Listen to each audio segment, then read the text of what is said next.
Buenas tardes.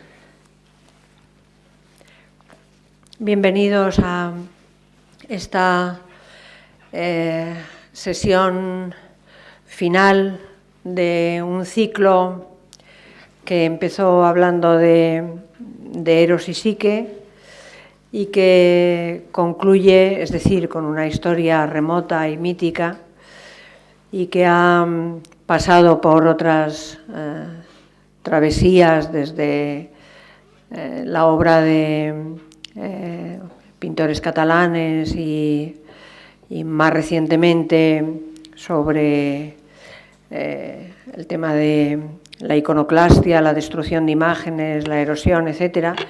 Temas todos ellos que tocan directa o lateralmente la exposición que tienen ustedes aquí encima y que todos habrán visto, estoy segura, y que pretendía en esta ocasión tener tres invitados realmente muy excepcionales. Y lo primero que tengo que agradecer es su esfuerzo de venir y su generosidad en prestarse a asistir a este encuentro, en el que tampoco sin muchas pretensiones, porque las preguntas sobre la obra inacabada, el proceso creativo, la manera de entender la obra de arte, cuando se formulan a los artistas, generalmente suelen ser muy difíciles de responder, porque es un mundo complicado de formular, pero yo estoy segura que los tres tienen cosas interesantes que contar de una manera o de otra a su gusto y a su estilo y con toda libertad sobre los temas sobre los que ronda la exposición. No voy a hacer muchas presentaciones porque Ignacia Ballí, Eva Lots y José Manuel Navia son tres artistas verdaderamente distinguidos y muy conocidos en nuestro panorama. Ignasi tiene además una obra en la exposición. Con Eva, el museo trabajó el año pasado con una instalación, también una obra preciosa, y con José Manuel Navia en la Casa Museo de Cervantes también hemos colaborado en alguna exposición. Así que yo creo que casi prefiero dar paso a que sean ellos los verdaderos protagonistas de la tarde. La sesión se va a desarrollar primero con una intervención suya, donde nos cuenten sus intuiciones, sus ideas en torno a este tema, y luego abriremos un turno de debate para que ustedes puedan preguntar o ellos mismos puedan debatir entre sí o, en fin, ya de una manera mucho más libre intervenir sobre lo que se ha oído o sobre lo que se quiere todavía oír. Gracias.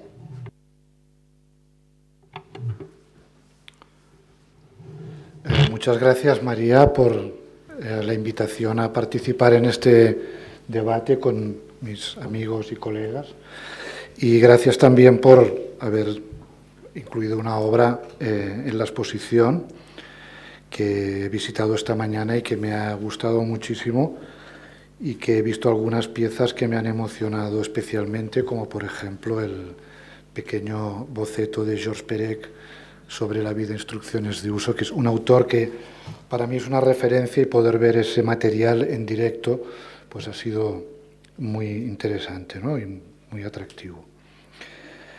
A ver, para introducir el tema de lo inacabado, diría que consideramos que algo está inacabado cuando falta una parte, ¿no? Cuando, por ejemplo, un cuadro aparece sin una parte de la superficie cubierta, o un papel está, pues eso, también no rellenado del todo, ¿no? Cuando un cuadro tiene una parte sin pintar, pues pensamos que el artista se ha dejado esa parte, o por el motivo que sea, no ha acabado la obra.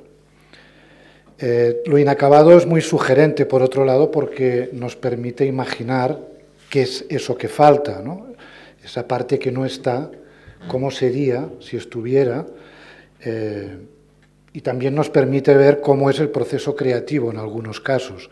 Es decir, una obra inacabada a veces nos demuestra, nos enseña cómo trabaja el artista, en el sentido de pues, cómo va cubriendo el cuadro o cómo va transformando el material, sea el mármol, la madera, etcétera, antes de llegar a la obra final terminada o considerada terminada. De todas maneras, yo creo que esta idea de inacabado es un poco limitada y pone el foco en el aspecto más formalista, que es lo que ocurre en la obra, lo que falta, ¿no?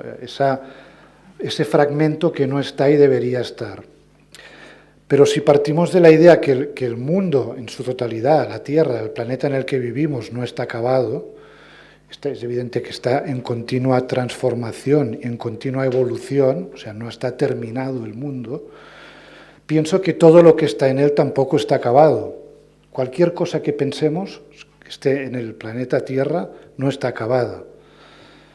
Por eso es tan difícil predecir el futuro, porque no sabemos cómo va a continuar esta evolución, cómo va a seguir avanzando, de la misma manera que no sabemos cómo acabaría un cuadro, un pintor que no lo ha terminado.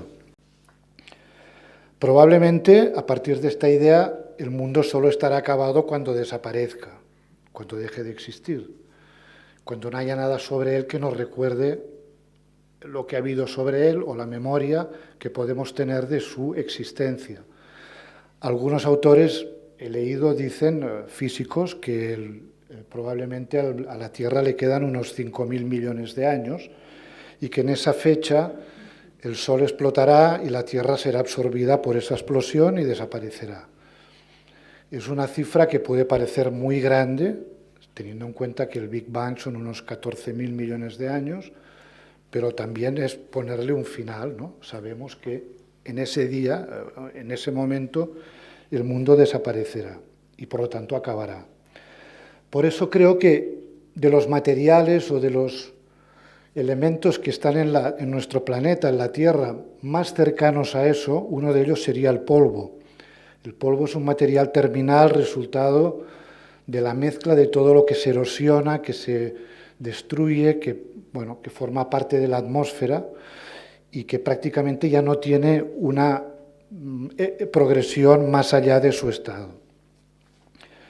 Por lo tanto, que un autor considere que una obra está acabada, desde mi punto de vista, no está acabada.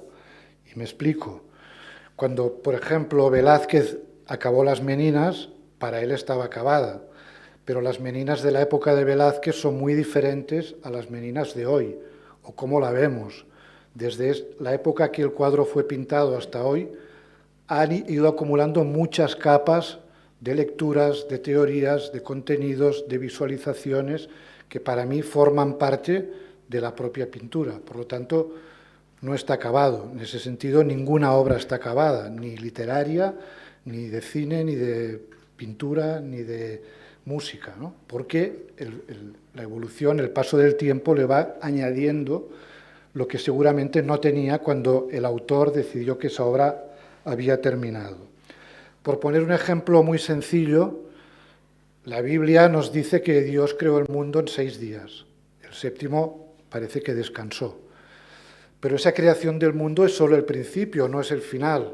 Es el principio de lo que estamos viviendo hoy. Por lo tanto, la creación del mundo es no el final del mundo, es el principio. De la misma manera que acabar una obra no es el final de la obra, es el principio de esa obra, a partir de esa idea de que aquí no hay nada que esté acabado, ¿no? Por lo tanto, el acto creativo sería el primer paso o el comienzo de la obra desde mi punto de vista. Yo había anotado a partir de esta introducción y como un poco complemento o colofón o epílogo de la exposición, algunas citas de algunos autores que algunos de ellos forman parte de la exposición que se refieren a esa idea de no acabar alguna obra. Por ejemplo, Georges Perec muere sin acabar de nacer. Yo nací es el título del libro que deja inacabado.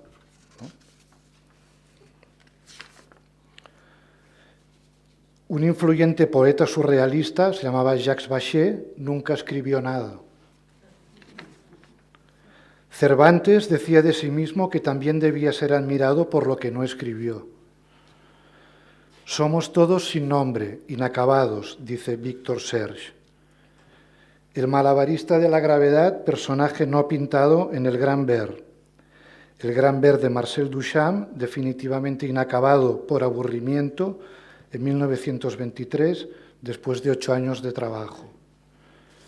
Y por último, dándole vueltas a esta mesa redonda, empecé a pensar situaciones por las que algo podría no estar acabado y se me ocurrieron algunas que os explico rápidamente. Una obra puede estar inacabada por incapacidad, por dejadez, por desidia, por aburrimiento, por abandono, por dudas, por prisas, por provocación, por insolvencia, por concepto, por falta de tiempo, por imposibilidad, por decisión, por error, por olvido, por rebeldía, por robo, por pérdida, por desinterés, por rabia, por depresión, por lucidez, por dificultad, por incompetencia, por diversión, por inconsciencia, por ineptitud, por esnovismo, por cansancio, por agotamiento, por rechazo, por distracción, por inseguridad, por inacción, por indiferencia, por innecesario, por complacencia, por enfermedad, por muerte, por traslado, por destrucción, por improvisación, por escasez, por censura, por suicidio, por desaparición, por incendio, por erosión, por violencia, por ignorancia, por destrucción, por rechazo, por prohibición, por negligencia, por desacuerdo, por interrupción.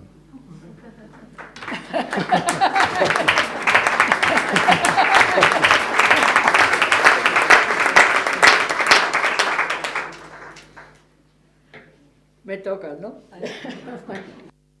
A ver. Bueno, en primer lugar, muchas gracias al museo, a María, por haberme invitado, que aquí vengo con mucho gusto. Siempre hay unas exposiciones increíblemente interesantes. Yo las notas que me he hecho, la verdad es que las he hecho sin haber visto la exposición, la acabo de ver ahora mismo, con lo cual, bueno, pues un poco yo lo que tenía en mente, ¿no? Si lo he entendido bien, Don Finito trata de pensar acerca de cuándo está acabada una obra. Pero para mí no se trata de acabar o no una obra, sino de no empezarla, de no hacerla. Voy a intentar que se entienda lo que quiero decir y para ello me voy a permitir hacer unos apuntes biográficos para situarlo todo en un contexto. Es decir, voy a dibujar brevemente el inicio de mi paisaje vital. Empezaré por el hecho de ser una inmigrante feliz que nunca se ha arrepentido de haber elegido este país tan rico en diversidad para vivir. País cuyo clima es fundamentalmente seco, insospechadamente nietzscheano, y en el que de manera literal el desierto crece. Una fiera solar, lo llama Ramón Andrés en uno de sus poemas, filo de Europa, con su hoz bien empuñada. A veces he pensado que he venido aquí para secarme del exceso de humedades de la ciudad junto al Danubio en la que crecí. Fue en Egipto donde empecé a apreciar las lecciones del desierto. Ahí empecé a amar sus páramos desnudos. Vine a instalarme en los pliegues de la periferia de un continente, a la sombra del imperio protestante, al decir de Carlos Fernández Pello, y es que solo en la periferia todavía hoy se encuentran tesoros. Yo los encuentro, y ahí donde menos se espera. Este es un país de falsos pueblos del oeste, de cíclicas gotas frías, de sinuosas costas donde el aire hace trasbordo y de una gran meseta de cielos despejados, donde lo que arde está, sin embargo, en el subsuelo y está muy vivo, donde las personas más maravillosas, las más creativas, las personas que adoro, viven en una enorme y laberíntica topera, conscientes de que todas y todos estamos hoy dentro de las tripas de un sistema monstruoso que sacrifica poblaciones enteras para garantizar el beneficio y los privilegios de una parte mínima de la humanidad. Conscientes también de que hoy no hay un afuera de este sistema. Lo que a mí me pasa es que nunca pude identificarme con la tradición que me hubiera tocado asumir, y ahí empezó todo. No encajaba con el modelo de individua o de sociedad que me ofrecían y que había en mi entorno. Sentía un agudo malestar. Era la posguerra, y a mi alrededor todo lo que querían era reconstruir y restaurar, quitar escombros y hacer lo imposible para que todo volviera a ser como había sido. Se alimentaban de las glorias del pasado. Del compromiso transformador y social de la Bauhaus no había quedado ni rastro. De Wittgenstein en el colegio jamás nos hablaron. Para mí, en la adolescencia, el alivio y el escape estaba en la etnología. En aquellas conferencias que daban los antropólogos cuando volvían de sus viajes al Amazonas, a las estepas de Mongolia, a las selvas de Indonesia o las sabanas de África. Mi madre se había dado cuenta de que me fascinaba todo lo lejano y a los 14 o 15 años me había inscrito en la Sociedad de Amigos de la Etnología, y ahí iba yo puntualmente a esa sala repleta de tapices en un ala del antiguo Palacio Imperial, donde en una de las salas vecinas se guardaba el penacho de Montezuma.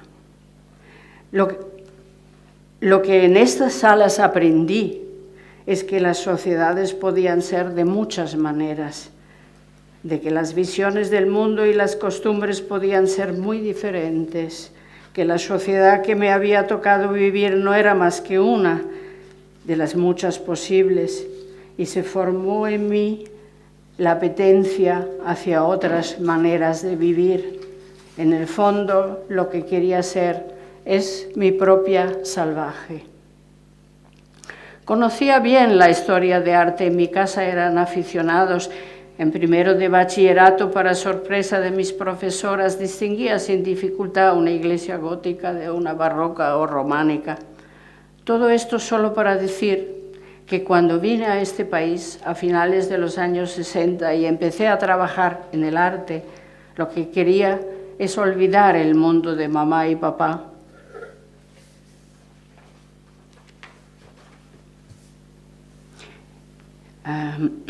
Y hacer tabula rasa.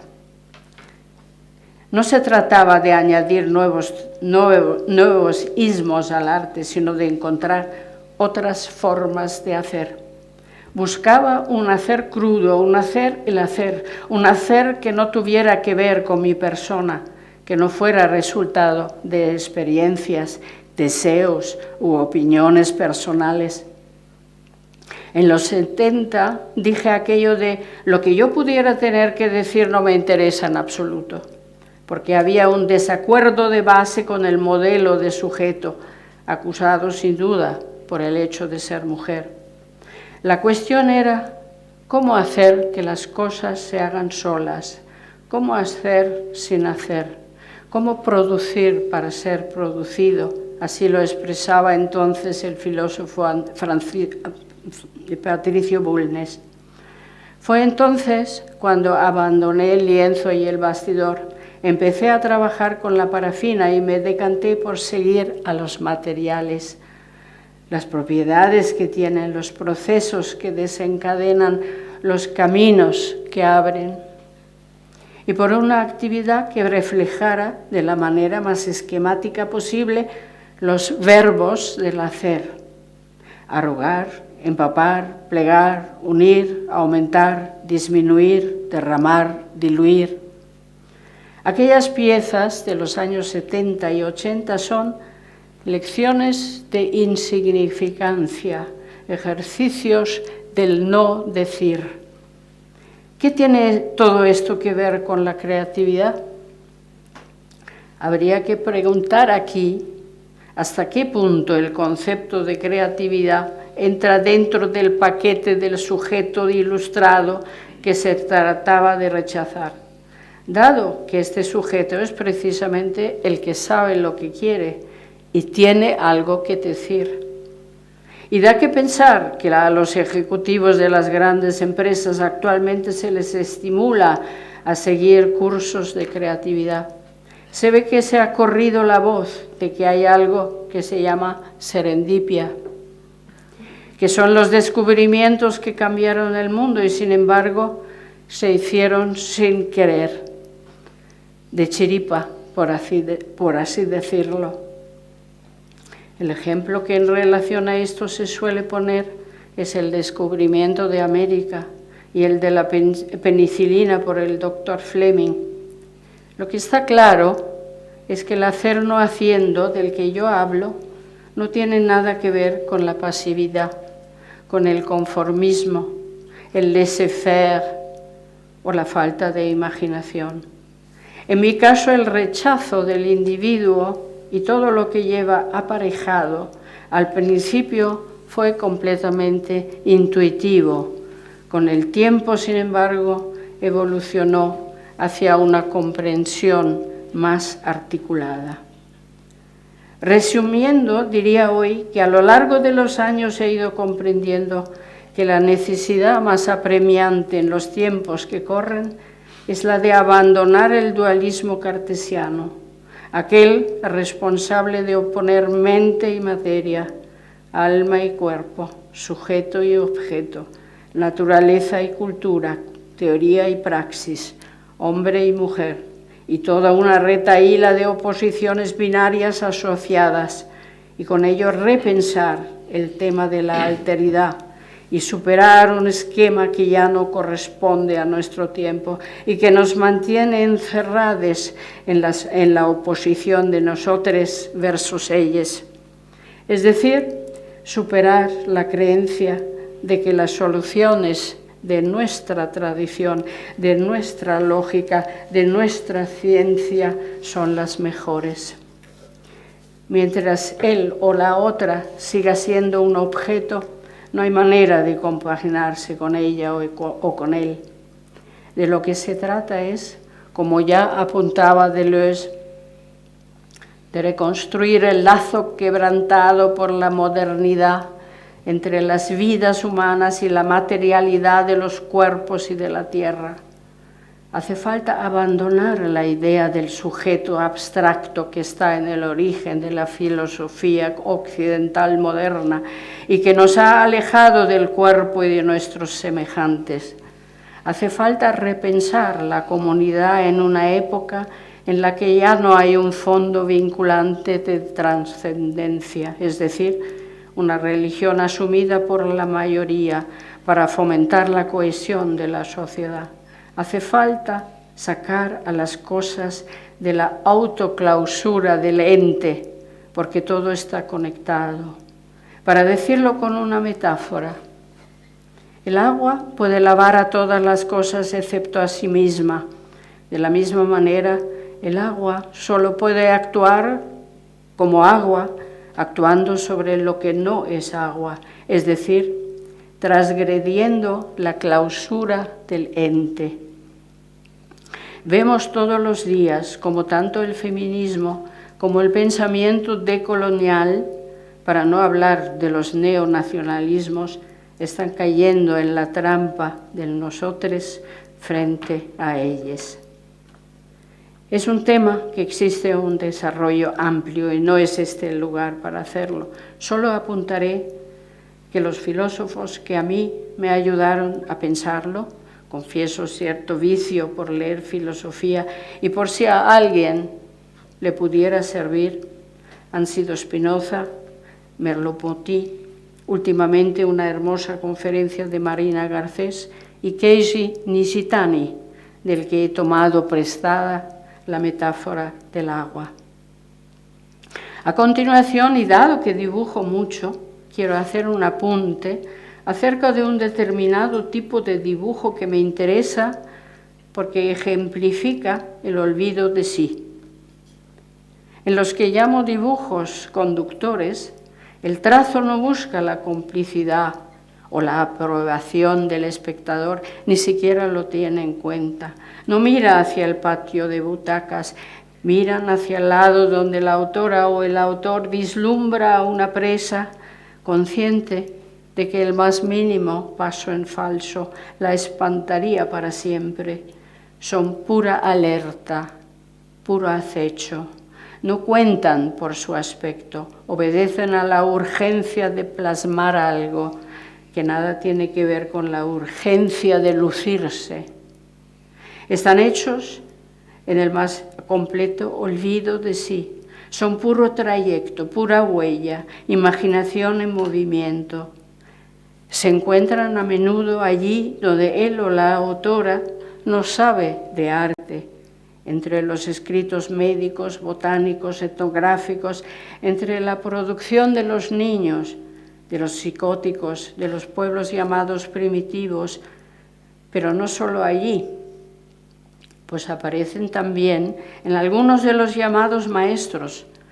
Los percibo en los dibujos de inventos de Leonardo, en los dibujos de Ramón y Cajal, casi siempre en Louis Bourgeois y a menudo en Joseph Beuys o Joan Miró. No lo encuentro en Picasso, Klee o Matisse, por más bellos que puedan resultar, porque coquetean con el mira qué buen artista soy y afirman el yo. Mi postura haciendo cosas es algo así como yo pongo la mesa, que el mundo ponga lo demás. Para mí la cuestión sigue siendo esta: hacer sin hacer, es decir, sin esfuerzo, porque donde hay esfuerzo hay mente, hay un yo que quiere, hay intencionalidad, y el no hacer del que hablo apunta hacia una totalidad mayor que la que está al alcance de la mente. Creatividad, como yo la entiendo, es lo que hace aquella o aquel que han comprendido esto. Gracias.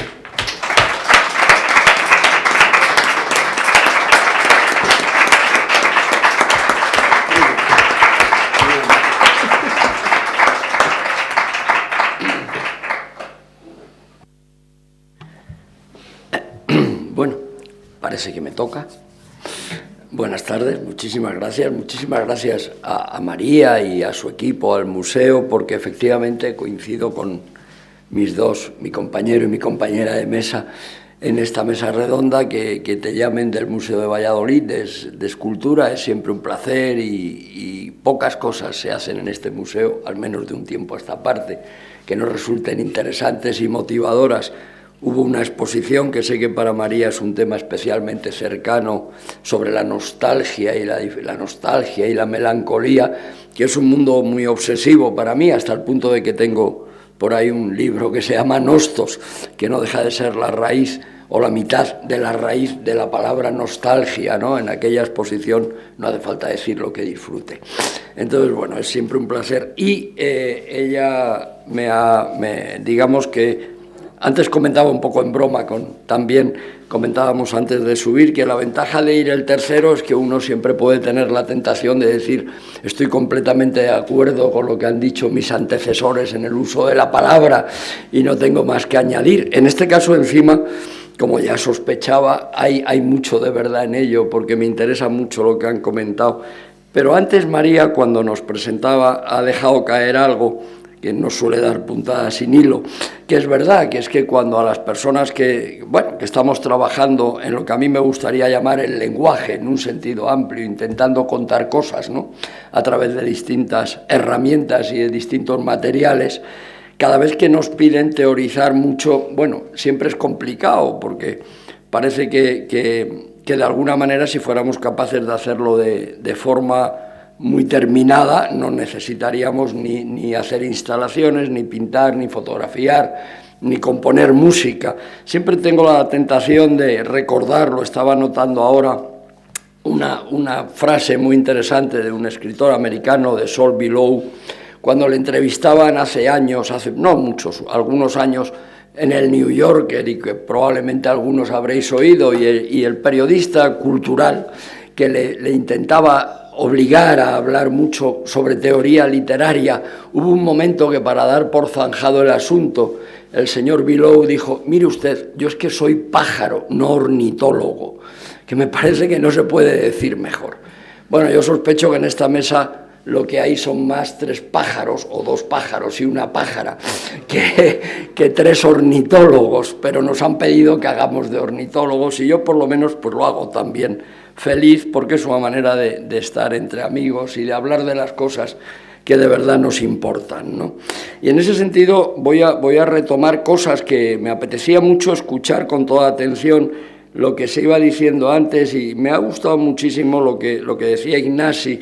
Finalmente todos somos conscientes de que las cosas en realidad no se pueden acabar. Cuando pensamos que las hemos acabado, cuando las damos, según en qué actividad nos movamos, cuando las exponemos, las mostramos, las damos a la imprenta, en el ámbito en el que yo me muevo mucho, que es el ámbito editorial, por ejemplo, en realidad es cuando más inacabadas están, porque es cuando empieza el verdadero proceso, sea creativo o como lo queramos llamar, porque cualquiera de esas obras no tienen ningún sentido y sobre todo no tienen ninguna utilidad si la persona que las lea, para mí las imágenes se leen de distinta manera a las palabras, pero se leen, si las personas que las lean no añaden todo lo que les falta, ¿no? Hay un gran artista fallecido recientemente que me ha hecho disfrutar mucho, que es Christian Boltanski. Él siempre decía que la verdadera comunicación se produce cuando entre el emisor y el receptor se comparte una experiencia y un pasado. Y es verdad, la fuerza que puede tener la comunicación cuando se comparten elementos esenciales de la propia construcción, me atrevería a decir casi mitológica, y es una manera de aludir indirectamente a un filósofo muy querido. Me ha encantado comprobar que Eva, o que yo humildemente comparto con Eva este vicio por la filosofía, en mi caso, además muy desde mi época de estudiante, por citar a un paisano de ella, además, que era Wittgenstein, ¿no? Y decía que en todo lenguaje contiene una mitología. Pues en la formación de todos nosotros, en definitiva, hay una mitología, que es la mitología de la infancia y la mitología que heredamos. Y esa mitología es la que nos va a llevar a construir cualquier cosa que hagamos. Y cuando nos encontramos con alguien que comparte algo de todo ese mundo interior, es cuando la comunicación se produce con una fuerza o con una pureza, me atrevería a decir, tremenda. En ese sentido, como digo, me ha gustado mucho esa idea de que las cosas no están acabadas nunca, en realidad, como muy bien decía Ignasi, porque lo que menos está acabado es el mundo, sea el mundo lo que sea, ¿no? Que también sería volver a la filosofía y no hace falta. Y luego empezaba su intervención hablando del aspecto más evidente de lo inacabado, que es lo que no está terminado, lo que no está relleno, que es esa obsesión que tenemos un poco siempre por rellenarlo todo, ¿no? Y ha hecho una alusión que a mí me ha gustado mucho al polvo, muy discreta, pese a que, bueno, algunos sabemos que el polvo está tan presente en su obra y forma parte de sus obsesiones. Y esa idea me ha llevado a intentar llevármela a mi terreno, que es la fotografía, como sabéis, porque de alguna manera para mí lo inacabado, al menos como yo entiendo la imagen fotográfica, tendría mucho que ver con la sombra, porque la sombra es aquello que no podemos ver. En muchos casos la riqueza de una imagen depende no tanto de la luz, por más que fotografiar sea escribir o grabar con luz, incluso etimológicamente, sino que tiene que ver con la sombra, con lo que no podemos ver, porque es el espacio donde podemos soñar, donde podemos, y volvemos a la idea de inacabado, donde podemos de alguna manera intentar completar la imagen que estamos viendo o reconstruirla mentalmente, ¿no? Toda imagen, hasta la imagen más aparentemente realista, la fotografía que pueda parecer más realista, finalmente no tiene nada que ver con la realidad, es una construcción mental, toda imagen es una construcción mental, al menos en mi opinión. En ese sentido, esa idea de la sombra me importa mucho, ¿no? Y tiene mucho que ver con el polvo, porque probablemente no hay un elemento más esquivo y más apasionante en fotografía que la idea de reflejar el polvo, es decir, esa capa un poco inaprehensible que está ahí y que para ser revelada fotográficamente, para que se vea en las imágenes, necesita de la luz, pero necesita de la sombra. Solo con la luz impide que veamos el polvo. Es una determinada combinación de luz y sombra la que permite que el polvo, que no deja de ser, al menos en muchas ocasiones, y sobre todo cuando a mí más me interesa, el polvo no deja de ser, en cierto sentido, la pátina del tiempo, se revela en esa combinación de luz y sombra. Y bueno, ya que hablamos de polvo, no me resisto a ir un poco a lo que ha comentado Eva, que también me ha interesado muchísimo, esa idea que a ella como inmigrante feliz, que es una definición que en estos tiempos de tanto inmigrante infeliz me parece muy importante destacar porque es muy hermosa. Ella ha dicho que ha hablado de este país como del paisaje, ¿no? Del paisaje de esta península perdida aquí o no perdida en el extremo occidental del Mediterráneo como una tierra seca. Si hay una tierra específicamente seca es esta donde estamos, pero si cabe más aún la otra meseta, la meseta donde desde hace 12 años mi familia y yo vivimos felices, que es La Mancha. Dentro de la discusión que hay sobre la etimología de la palabra Mancha, la palabra que da nombre a esa gran comarca de indudables ecos cervantinos, ya estáis todos pensando en Cervantes y en Don Quijote, cuanto que decimos La Mancha, ¿no? Parece que la etimología más aceptada actualmente es una etimología de origen árabe, y mancha, con TX, transliterada en TX, sería simplemente tierra seca. En árabe, vamos, más que en árabe, en el dialecto berber, que es el que conquistó la península en aquellos lejanos siglos, ¿no?, de la Alta Edad Media. Entonces, esa idea de la tierra seca me gusta muchísimo, porque tiene que ver también, cómo no, con lo inacabado. Es el paisaje más vacío que podemos encontrar. Y no es gratuito que alguien tan talentoso y que también ha sido citado aquí de pasada como Miguel de Cervantes eligiera ese territorio en el que yo he gastado muchísimas horas como persona y como fotógrafo, que para mí viene a ser lo mismo, en recorrerlo y en fotografiarlo, y sigo haciéndolo todos los días. Es fantástico que Cervantes eligiera como territorio literario La Mancha. Es el gran hallazgo del Quijote, sin duda, es su gran hallazgo literario. El Quijote probablemente tiene uno de los elementos fundamentales de la capacidad simbólica de esa obra y mucho más allá de la pura calidad literaria de esa obra, tiene que ver con ese paisaje que además, como muy bien dijo en una cita famosa el profesor Rico, la mancha en el Quijote no se describe, decía Rico, se hace sentir. Es dificilísimo desde el punto de vista literario. Hay mucha literatura, no tanto la literatura española, aunque hay grandes poetas y grandes escritores, y algunos no muy lejos de nosotros en este momento, con una capacidad de describir el paisaje que a mí me emocionan especialmente, pero no hay tantos escritores en la literatura española tan obsesionados con el paisaje. Es una característica mucho más centroeuropea y anglosajona, pero lo grande del Quijote es que nunca encontramos, cuando leemos el Quijote, nunca encontramos descripciones del paisaje, pero todo el tiempo sentimos el paisaje. Por eso cuando vives en La Mancha y cuando te mueves por La Mancha con el tiempo y la dedicación, y me atrevería a decir en mi caso el amor suficiente, sientes el paisaje. Es un paisaje que es muy difícil de describir porque aparentemente no hay nada. Y esa es la grandeza de la elección. Como no hay nada, todo es posible. La Mancha es el mejor escenario posible para construir sobre ese páramo, sobre esa gran extensión seca, yo me atrevería a decir reseca, para construir todo, ¿no?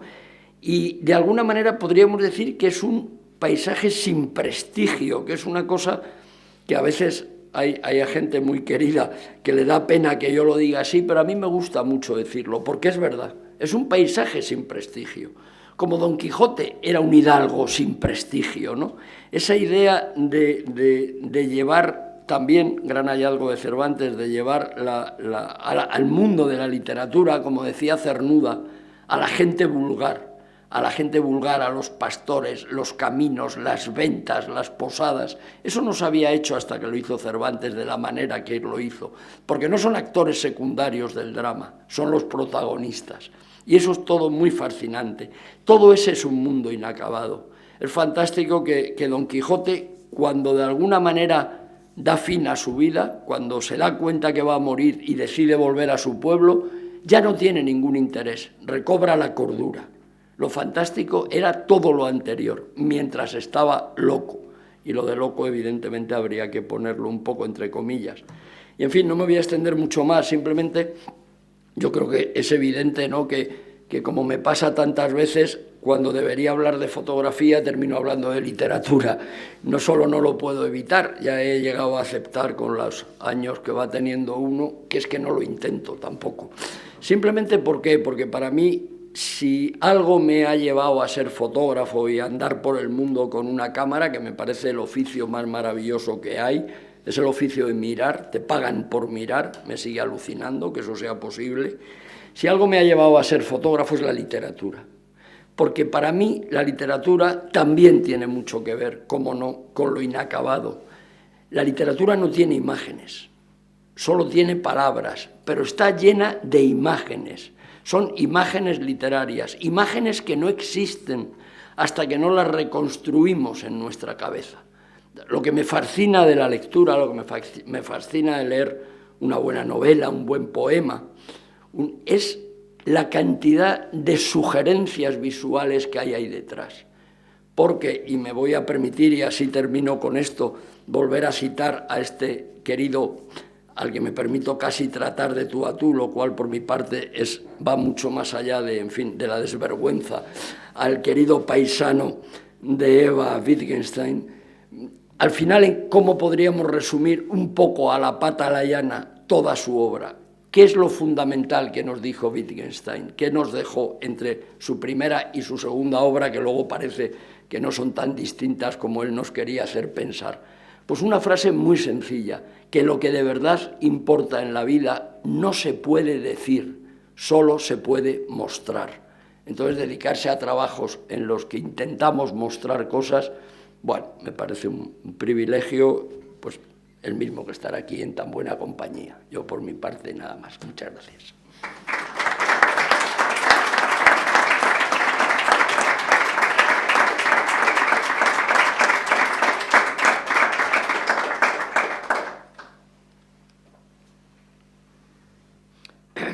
Bueno, muchas gracias a los tres. Intervenciones muy densas, muy distintas, muy de pájaro, más que de ornitólogo, se agradece mucho. Es un poco difícil, no voy a tratar de resumir ni de glosar, habéis sido además muy gráficos y muy explícitos y más que movernos así por esos caminos más bien abstractos de la creación, y de la relación con la obra y del sentimiento de cuando uno la considera acabada o quedan cosas por hacer, que siempre seguramente es un sentimiento que subyace casi como de una manera cotidiana. A mí se me ocurría al oíros a los tres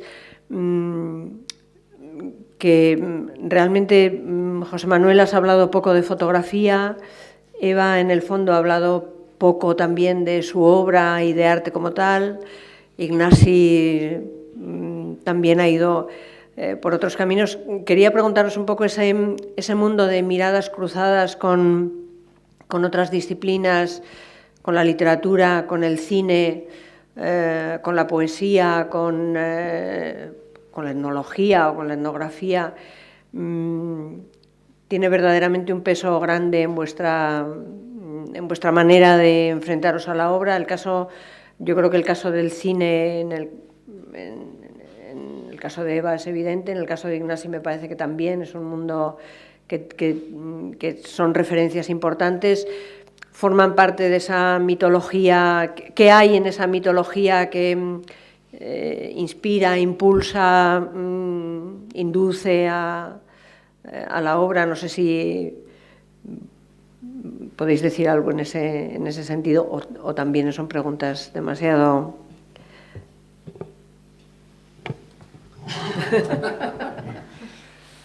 Bueno, creo que me toca, ¿no? Podríamos romperlo también, ¿no? Lo haremos.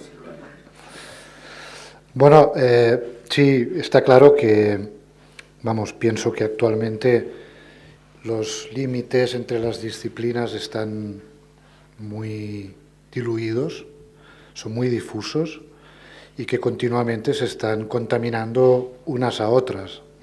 Es muy difícil, por ejemplo, hoy en día, aunque tú diriges un museo de escultura, decidir qué es escultura y qué no, dónde acaba y empieza el cine, incluso la literatura, ¿no?, como lenguaje también que interviene y forma parte de nuestro trabajo. Por lo tanto, creo que nos movemos de una manera muy natural y sin muchos problemas entre ellos, utilizando aquel que en cada momento nos parece más adecuado para lo que queremos explicar, incluso a veces con la colaboración de más de uno. Y a mí personalmente, y retomando cosas que también se han dicho mis compañeros, esa relación imagen-texto, la relación entre lo que vemos y lo que nombramos, siempre me ha interesado, sobre todo para romper la lógica, ¿no? O sea, para plantear una relación nueva, distinta, que nos haga ver las cosas desde otro lado. Es decir, si esto lo llamamos botella, pues llamarlo de otra manera. Es una práctica que empezaron los surrealistas, sobre todo, y en la obra de Magritte, que tiene también una pequeña representación en la exposición. Empieza, ¿no?, esa fractura, continuaría después con artistas como Brod Daers, los conceptuales, etc. Y yo me siento muy cercano a esa genealogía y a esa necesidad de utilizar la palabra y la imagen como herramientas que pueden ser utilizadas simultáneamente, una en sustitución de la otra o complementarias, ¿no? O sea que es algo que, bueno, me interesa particularmente. En el caso del cine, que tú comentabas, pues exactamente lo mismo. El cine como lenguaje, como, diría, manera de expresar ideas y imágenes, también es un mundo que me ha interesado explorar y que de alguna manera pues he trabajado en algunas obras. Siempre me ha interesado una imagen que decía Gerard Watchman y que de alguna manera he comentado en la introducción, que es que la película no se acaba cuando acaba la película de proyectarse, sino que la película luego sigue pues en la crítica, en lo que comentamos cuando salimos del cine, en la sobremesa, en lo que leemos sobre ella, etcétera, ¿no? O sea que la película es el cartel, por ejemplo, también. Todo eso es lo que al final forma parte de la película, y eso que está alrededor es lo que a mí especialmente me interesa explorar. No tanto la película en sí, sino lo que tiene alrededor, lo que la genera y la posibilita, y lo que la estructura como lenguaje, más que hacer películas en sí como tenemos de una manera tradicional, ¿no?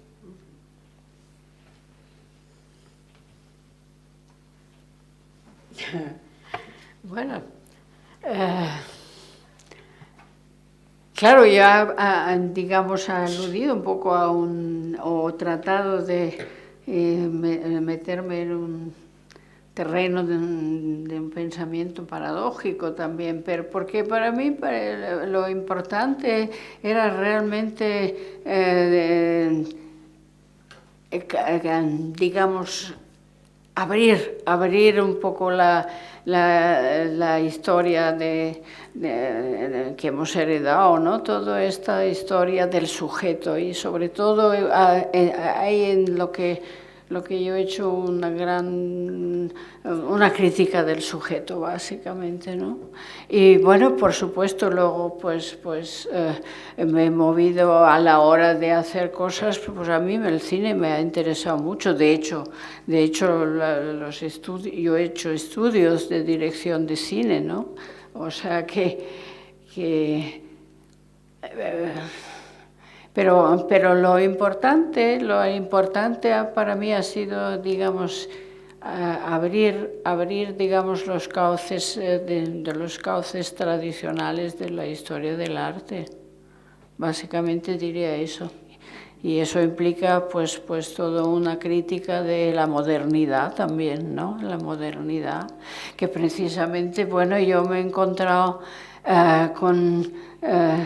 precisamente en Valladolid, el hecho de haber intervenido en el edificio tan increíble que es el Colegio de San Gregorio, me ha llevado a ver de otra manera toda la modernidad. En el fondo, pues he sido consciente de la enorme importancia de ese momento donde se forma la modernidad, que es cuando se da el paso del descubrimiento de América, que ahí es donde empieza la modernidad, y eso ha cambiado todo. Y en el fondo estamos todavía hoy tratando ahí, claro, de repensar, de reaprender cosas que se nos han convertido, se nos han fosilizado en forma de tradición, ¿no? Y yo creo que ahí hoy estamos intentando. Claro, por eso es tan importante hoy en día el pensamiento decolonial, ¿no? En el sentido de un repensar en qué sentido nos ha fastidiado, de entre comillas, la modernidad, ¿no? Sí. Simplemente pensaba cuando comentaba antes Ignasi esa idea del interés por el mundo del cine, ¿no? Y por las películas, no tanto solo por la obra en sí, sino por la continuidad, la vida posterior de la película, la vida en los críticos, la vida en las tertulias, la vida. Y es verdad que esa parte es muy importante, pero a mí, cuando hablamos no solo de cine, sino de cualquier otro medio, ¿no? de comunicación, de expresión, cualquier medio artístico, como lo queramos llamar, me importa mucho otra continuidad más, si queréis, más subjetiva. Esa sería como la continuidad objetiva, ¿no? La que podemos ver, estudiar, describir. Pero la verdadera continuidad es la continuidad que se produce en la mente de, no sé cómo llamarle, del lector, del espectador. La palabra espectador es una palabra para mí muy complicada desde el punto de vista del lenguaje, ¿no? Porque puede transmitir una sensación de pasividad que no me gustaría en este caso. Pero me da igual, digamos lector o espectador. Para mí esa es la verdadera continuidad, ¿no? Cómo cada obra es leída por cada individuo. Porque ese es el momento en el que la obra, no digo que vaya a ser terminada, pero sí va a ser de algún modo desarrollada o continuada. A mí me interesa mucho cómo probablemente porque yo trabajo además dentro de la fotografía, trabajo en el ámbito de eso que se llama fotografía documental, que es una cosa que ahora todo el mundo utiliza la palabra documental y se presta a muchísimos equívocos. En mi caso es un tipo de fotografía muy ligada a la realidad, muy ligada, que tiene su origen en un concepto muy fotográfico, que es el del reportaje. Bueno, pues cuando tú trabajas en fotografía, trabajas de alguna manera con elementos, con imágenes que parece que son más objetivas que otras aparentemente, más descriptivas, podríamos decir, más figurativas, más realistas, como queramos. Pero es impresionante que eso no quiere decir que vayan a ser leídas de manera ni siquiera parecida por las personas que se enfrentan a ellas como lectores, como espectadores, como decía. Entonces al final me fascina porque tiene que ver, por eso he querido traer esa idea de Wittgenstein, ¿no? que a mí me gusta mucho, tiene que ver con la imposibilidad de decir lo que importa. Por eso andamos enredados con las imágenes, y en ese sentido, desde el punto de vista de la literatura, la poesía probablemente sería lo más cercano a ese intento de decirlo. También decía Wittgenstein que lo que de verdad importa no se puede decir, pero está bien intentar decirlo, porque en ese intentar decirlo algo arañamos. Pero cuando dice que lo que de verdad importa, ¿qué es lo que de verdad importa para él? Evidentemente la ética y la estética. Al final el lenguaje es una tautología, solo es capaz de hablar de algún modo de sí mismo, ¿no? Cuando el lenguaje deja de ser una tautología empieza a ser más impreciso, pero es cuando empieza a decir cosas más interesantes. A mí me interesa mucho ese momento en el que lo que nosotros decimos con lenguajes no convencionales, por llamarlo de algún modo, aunque algunos son más antiguos que la propia palabra, ¿cómo es leído por la otra parte? Porque ese factor de alguna manera, esa polisemia que tienen los signos que utilizamos, son lo que le dan sentido, ¿no? Y me fascina mucho. Siempre me intriga mucho cómo van a ser leídas las cosas. ¿Qué podemos ahí? Porque tiene mucho que ver al final, me imagino que a todos los que nos interesa la fotografía, como a los que les interesa la literatura y otros medios, pero creo que la fotografía y la literatura ahí se hermanan muy bien. Hay como una especie de obsesión por la memoria, ¿no? Entonces, al final tiene mucho que ver con la memoria, ¿no? Porque lo que hacemos funciona cuando activa la memoria. Somos tiempo, un poco, ¿no? Y el tiempo es la memoria. Entonces, me interesa mucho esa capacidad que tienen las imágenes, y ahí incluyo a las imágenes literarias también, cuando están bien construidas, esa capacidad que tienen de estimular en nosotros cosas insospechadas. Aunque, como decía Boltanski, son cosas que probablemente van a ser más intensas cuando tenemos ese pasado común entre el emisor y el receptor, pero siempre estimulan cosas que no tienen que ver con las que estimulan el simple lenguaje verbal cuando es más objetivo, digamos, cuando es más comunicación que emoción, por decirlo de alguna manera.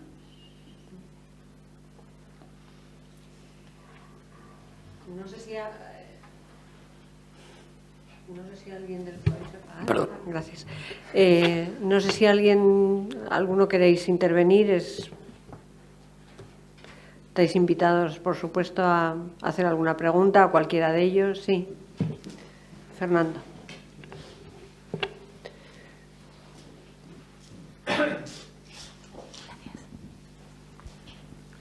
Buenas tardes. Me gustaría comentar algo que ha citado de pasada Eva, bueno, alguien, ¿no? Gilles Deleuze, ¿no? Me estaba acordando todo el rato de una charla que a mí me fascina, en la que da una especie de clase magistral en una escuela de la famosa Fremis de Francia, ¿no? De comunicación, cine, sobre todo cine, ¿no? Y él tituló esa charla célebre, creo recordar, ¿qué es tener una idea en cine? En esa charla hay fragmentos que quizá no se han entendido con mucha precisión, pero hay uno muy provocador que a mí siempre me ha fascinado, que es cuando dice que la obra de arte, la creatividad, podríamos hablar aquí de cualquiera de las facetas a las que os dedicáis, no tiene nada que ver con la comunicación. ¿Con la qué? Con la comunicación. Que la obra de arte no tiene nada que ver con la comunicación, sino que con lo que tiene que ver es con la resistencia. Y a mí eso, cada vez que lo oigo, me emociona, ¿no? Porque creo que tiene bastante que ver con lo que acaba de decir José Manuel, tiene también bastante que ver con lo que habéis dicho, ¿no?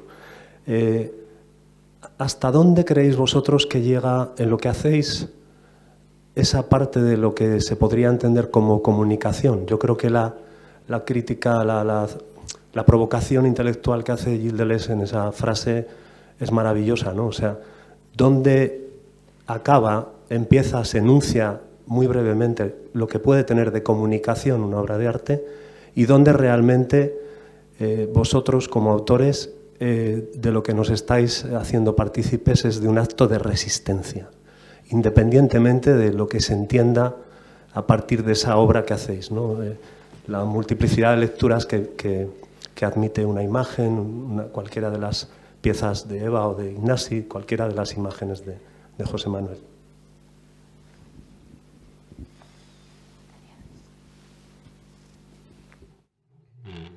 Bueno, creo que estoy muy de acuerdo con esta idea de Deleuze respecto a lo que es una obra de arte o a lo que se supone que una obra de arte debe transmitir. Casi nunca me he planteado la obra como un vehículo comunicativo especialmente adecuado para expresar cosas, sino que, bueno, ahí está, ¿no? Tú haces la obra, se expone, evidentemente cuando la expones se supone que hay un receptor y que ese receptor va a percibir o va a intentar pues comprender alguna idea que tú quieres o que la obra contenga. Pero sí que, en cambio, estoy muy de acuerdo en lo de la resistencia y, sobre todo, pienso que el arte, el mundo del arte en general, es uno de los pocos en los que se puede plantear todavía hoy una cierta resistencia a la realidad, ¿no? Por ejemplo, o sea, donde se pueden hacer cosas que solo como artista puedes hacer. Y seguramente si las hicieras como o desde otro ámbito, o te encerrarían en un manicomio o estarías, pues, no sé, considerado como alguien marginal, ¿no? El arte o el mundo del arte, de hecho, te da como una especie de paraguas de protección que permite hacer ciertas cosas. Y creo que esa capacidad es muy importante y la debemos aprovechar porque no es muy habitual, ¿no?, que eso se pueda hacer. Por tanto, no entiendo la resistencia como un acto de reacción, como un acto de resistencia a lo nuevo, no, sino que es un acto de reflexión, de crítica, de análisis a lo que te rodea, a tu entorno, a lo que ves, y de alguna manera pues sacarlo a partir de una serie de objetos, de obras, de imágenes, textos, que de alguna manera dan a conocer esa postura o ese punto de vista sobre la cotidianidad, la realidad, lo que tenemos alrededor. Yo estoy ahí en eso completamente de acuerdo, ¿no? Incluso, pues, realmente es porque todos más o menos tenemos una idea, o sea, a ver, ¿cómo decir? Tenemos definido la sociedad en la que vivimos, ¿no?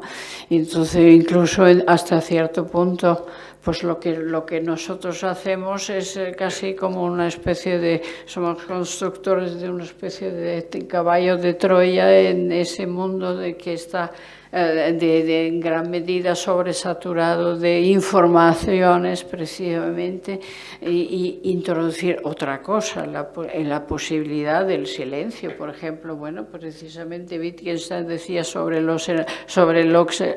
que no se puede hablar con precisión, hay que callarse, ¿no? Es decir, o sea que el silencio también es algo muy importante, ¿no? Realmente estoy de acuerdo con lo que tú has dicho, que no es comunicación lo que nosotros hacemos. Sí, a mí también me uno a la idea, me gusta mucho, y según lo planteabas y luego según oía lo que han dicho Ignasi y Eva, en realidad para mí ese concepto de resistencia lo entiendo también en cierta manera como complicidad, porque creo que por más que hablamos todo el rato de comunicación, etcétera, al final no está nada claro esto de la comunicación.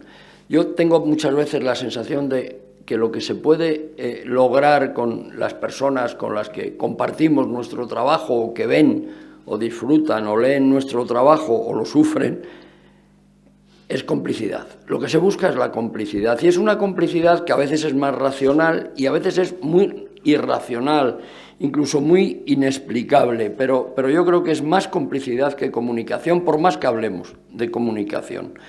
Cuando se da esa complicidad es cuando empieza a ser un poco interesante, para mí al menos, el asunto. Y decía antes Ignasi, es verdad que probablemente un atributo de los artistas, y bueno, algunos que estáis aquí, y María, que me conoce bien, yo en esto del tema del arte, claro, como por la cosa de dedicarme a la fotografía y de manera, en fin, al tipo de fotografía que me dedico, yo a veces me gusta, en fin, con una cierta coquetería, lo reconozco, citar a una gran fotógrafa americana, Dorothea Lange, que a ella le gustaba más definirse como artesana que como artista. Y cuando le preguntaban por qué, decía, bueno, pues porque así me libero de la esclavitud de las modas y de las escuelas.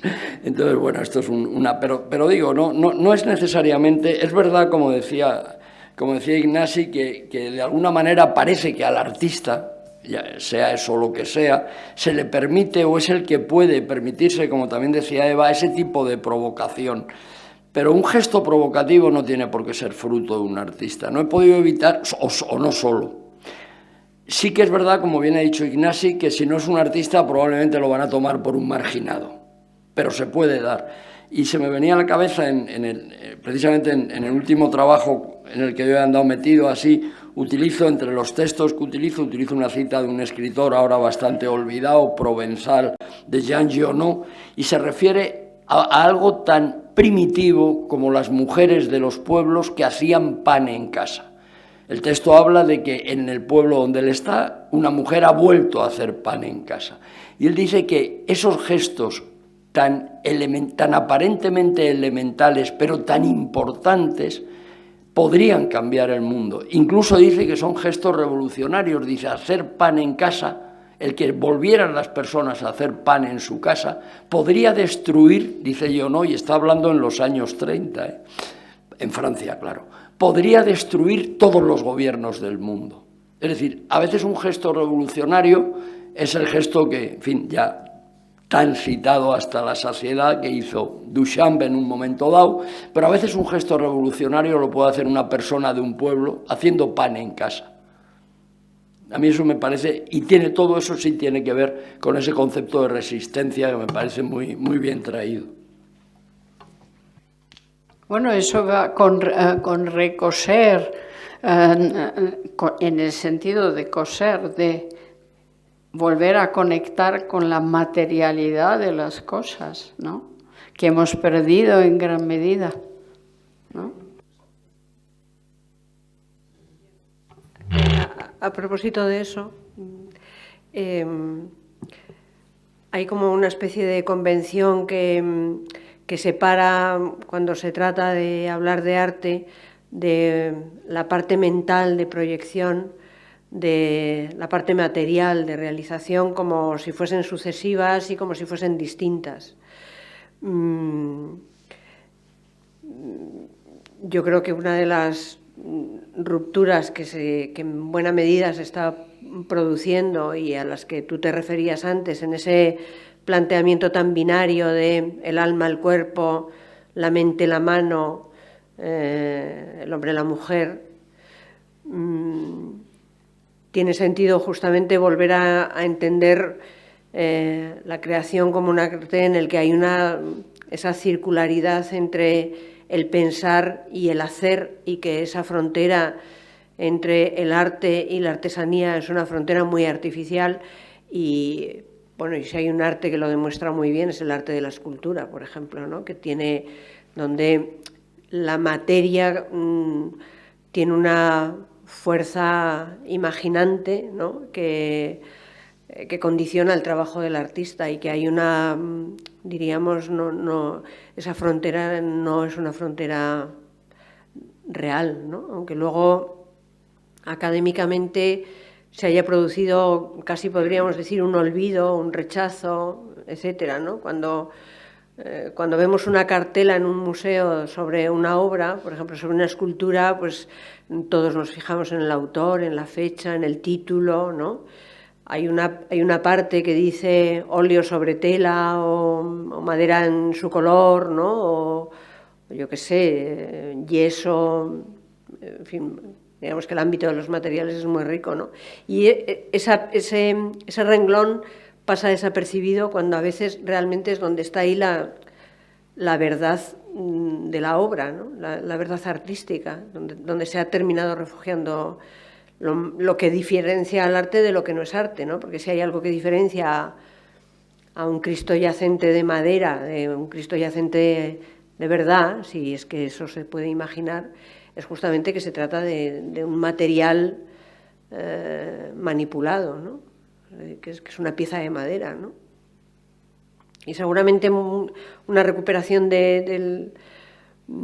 o una apertura nueva en el mundo del arte vendría seguramente de ahí, ¿no? De que recuperásemos esa parte despreciada que se reduce muchas veces al campo de la técnica, de la pura técnica, pero que es mucho más, ¿no? Que yo creo que tiene mucha fuerza. No sé si Ignasi, que trabaja con una materia muy inmaterial como es el lenguaje, bueno, también trabajas con otras materias, pero no sé si el lenguaje, que también es una materia, también entra en esta misma correspondencia entre el pensamiento de lo que se quiere y la propia materialidad verbal, ¿no?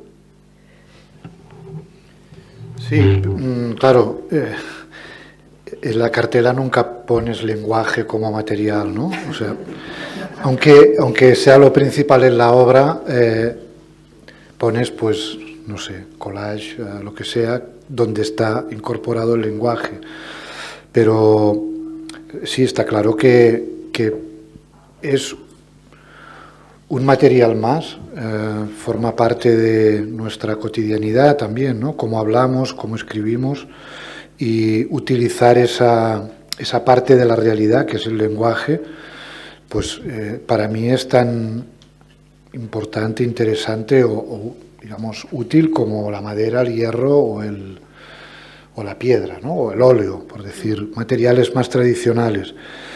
De hecho, sobre todo a partir del siglo XX, como decía antes, las disciplinas rompieron sus límites y ya no importa, digamos, si uno es escultor o pintor o lo que sea, ¿no? Cineasta, fotógrafo, porque se puede estar entre medio de todas esas prácticas y no ser ninguna, ¿no? A la vez. Entonces, se me hace difícil eso, pensar en la definición de qué soy, por ejemplo, ¿no? Como artista, en qué